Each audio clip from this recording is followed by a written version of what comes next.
Hello friend, જય શ્રી કૃષ્ણ, જય માતાજી. તો આજનો મારો વિડીયો છે ડિનરનો.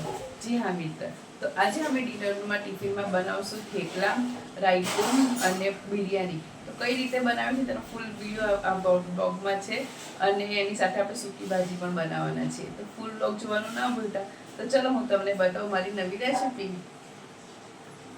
સારું કરો છો મનીષાબેન? હા,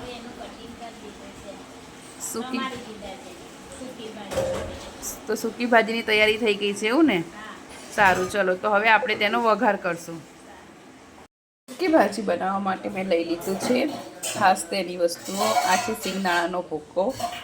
જી હા મિત્ર, આ છે લીમડો અને સૂકા મરચાં વઘાર માટે. આ છે ખાંડનું પાણી. ખાંડનું પાણીથી આપણે વઘાર કરશું, તે પણ હું તમને બતાવીશ. અને આ છે આપણા બાફેલા બટેકા.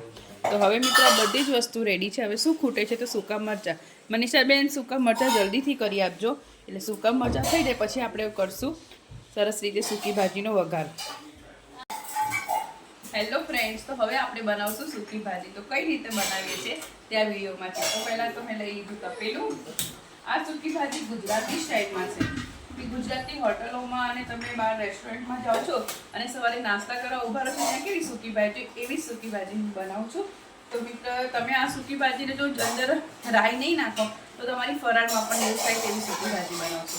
તો મતલબ જો રાઈ નાખશો તો નોર્મલ થશે, અને રાઈ નહીં નાખો તો ફરાળમાં ઉપયોગ થશે તેવી સૂકી ભાજી થશે. તો મિત્રો કઈ રીતે બનાવું છું ચલો હું તમને બતાવું. આવો અહીંયા. તો તેલને હવે ગરમ થવા દેશું. પછી અંદર એડ કરશું રાઈ, જીરું, સૂકા મરચાં, હિંગ. રાઈ થઈ ગઈ છે. હવે આપણે અંદર એડ કરશું જીરું. જીરું એડ કરીને એ પણ ઉપર આવી ગઈ છે. હવે આપણે આ નાખશું સૂકા મરચાં અને લીમડો. એ નાખ્યા બાદ આપણે એડ કરશું હિંગ પાવડર. હિંગ પાવડર એડ કરીને હવે આપણે એડ કરશું લીલા લવિંગિયા મરચાં. બહુ તીખા હોય તો તમે જેવું તીખું ખાતા હોય તેવી રીતે. હવે 2 થી 3 મીઠા લીલા મરચાંને આપણે તેલમાં ચડવા દેવાના. આ મરચાંને મિત્ર ખાસ ચડી જવા દેજો, નકર આ મરચાં એવા કડવા થઈ જશે ને કાચા રહેશે તો. એટલે આ મરચાંને તેલમાં એકદમ સરસ રીતે ચડવા દેવાના છે. 2 થી 3 સેકન્ડમાં ચડાઈને રેડી થઈ જશે. પછી આપણે એડ કરશું અંદર ખાંડનું પાણી, જેને આપણે 15-20 મિનિટ પહેલાં પલાળી લીધું હતું. જોઈ શકો છો નીચે તળિયામાં ખાંડ છે. તો હવે આ પાણીને પણ આપણે અંદર નાખી અને મિક્સ કરી લેવાનું છે. હવે ફાસ્ટ ગેસે તેને ઉકળવા દેવાનું.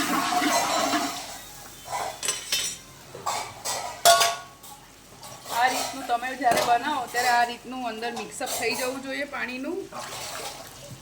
અને આ રીતે ચડવા દેશું. અને આ છે સિંગદાણાનો ભૂકો, તેને પણ આપણે અંદર એડ કરી લેશું. અને હવે આને ફૂલ ખદખદવા દેવાનું છે. ફૂલ એટલે ફૂલ. અને હવે અંદર નાખશું આપણે એક જ મસાલો. શું તો મિત્ર, હળદર. બીજું આપણે કશું અંદર એડ કરશું નહીં. હળદર અને મીઠું અને ખટાશ માટે લીંબુ. તો મેં 2 ચમચી હળદર એડ કરી છે.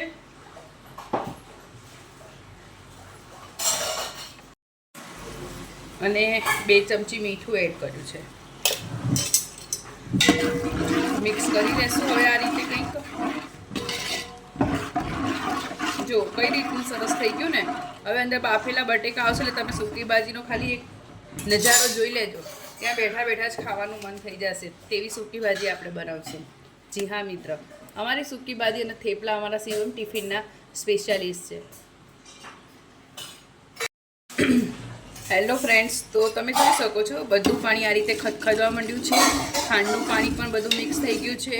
મસાલા પણ મિક્સ થઈ ગયા છે. કોઈ વસ્તુ કાચી રહી નથી. હવે આપણે અંદર એડ કરવાના છે બાફેલા બટેકા.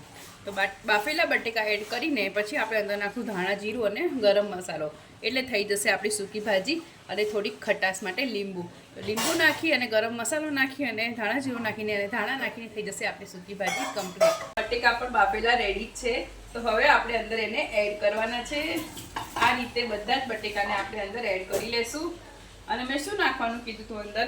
ખટાશ માટે લીંબુ અને ગરમ મસાલો. તેને તો આ છે લીંબુનો રસ, તમે તમારી ખટાશ અનુસાર અંદર એડ કરી શકો છો. અને આ છે ગરમ મસાલો 1 ચમચી જેટલો. હવે બધું આપણે કરશું મિક્સ અને મિક્સ. આ રીતે મેં બધું જ અંદર મિક્સ કરી લીધું છે. હવે ચમચાની મદદથી આપણે આને આ રીતે હલાવી લેશું. જી હા મિત્રો, આને હલાવીને તમે જોઈ શકો છો કેવી લાગે છે સૂકી ભાજી. બહુ જ સરસ, અને જોઈને તો ખાવાનું મન પણ થઈ જાય. તો મેં 2 થી 3 મિનિટ તેને ધીમા ગેસ ઉપર રાખી દીધું. તો થઈ ગઈ છે સ્વાદિષ્ટ, ટેસ્ટી અને ચટાકેદાર ખાટી મીઠી સૂકી ભાજી, ગુજરાતી સ્પેશિયલ. તો મિત્રો કેવું લાગ્યું કમેન્ટ જરૂરથી કરજો. ધાણાને પણ નાખી દીધા, ધાણા જીરું પણ નાખી દીધું, બધું જ નાખીને કમ્પ્લીટ કરી દીધું છે. એટલે સરસ સૂકી ભાજી બનીને રેડી થઈ ગઈ છે. ઘરે બનાવો, ઉપવાસમાં બનાવો, ફરાળમાં બનાવો, કે મહેમાન આવે ત્યારે સૂકી ભાજી અને પૂરી બનાવો. ને અત્યારે તો શ્રાદ્ધ ચાલે છે, તો શ્રાદ્ધમાં પણ જો તમે આ રીતનું બનાવીને જમાડશો ને તો બધાને બહુ જ ભાવશે. તો આ હતી મારી આજની રેસીપી, સૂકી ભાજી અને થેપલા અને રાયતું. હેલો ફ્રેન્ડ્સ, તો આ મેથી છે. મેથી પણ કટિંગ કરીને આપણે પલાળી દીધી છે. હવે તેને ધોઈને આપણે બનાવવાના છે થેપલા. હવે હું થેપલાનો લોટ બાંધું છું. 2 ચમચી મીઠું અંદર એડ કર્યું. હવે આ છે હળદર, 2 ચમચી હળદર એડ કરી મનીષાબેનની અંદર.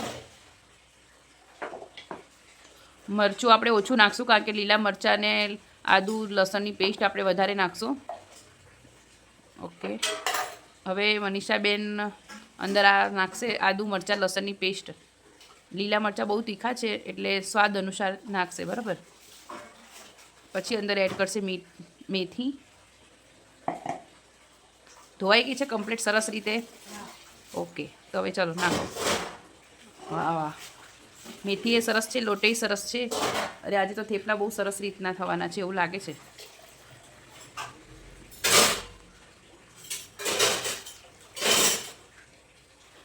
કર્યું અજમો. હવે આપણે નાખશું અંદર મોણ. તેલની રેલમછેલ. તેલ વગર તો મોણ લોટ સરસ બંધાય જ નહીં, બરોબર. બસ ભેગું કરો, ગોટો કરી. તો ફ્રેન્ડ્સ, થેપલાનો લોટ પણ જોઈ શકો છો આ રીતે બંધાઈને રેડી થઈ ગયો છે. તેને આપણે તેલ વડે ટીપી પણ લીધો છે. હવે આવા સરસ લોટના બનાવશો આપણે થેપલા.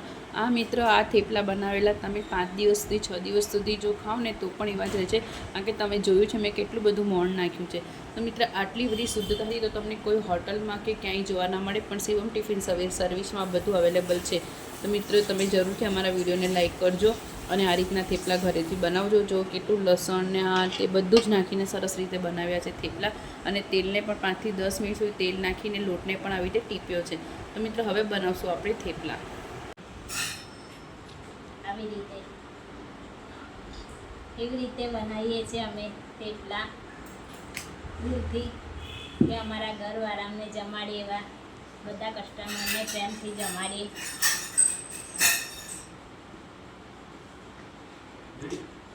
જી હા મિત્રો, મનીષાબેન એવું કહે છે કે અમે થેપલા ખાલી બનાવવા ખાતર જ નથી બનાવતા, પણ અમે એકદમ પ્રેમથી અને દિલથી બનાવીએ છીએ. કે આપણે ઘરે આપણા સદસ્યોને કઈ રીતે જમાડીએ છીએ એ જ રીતે અમે ટિફિનના કસ્ટમરને પણ જમાડીએ છીએ.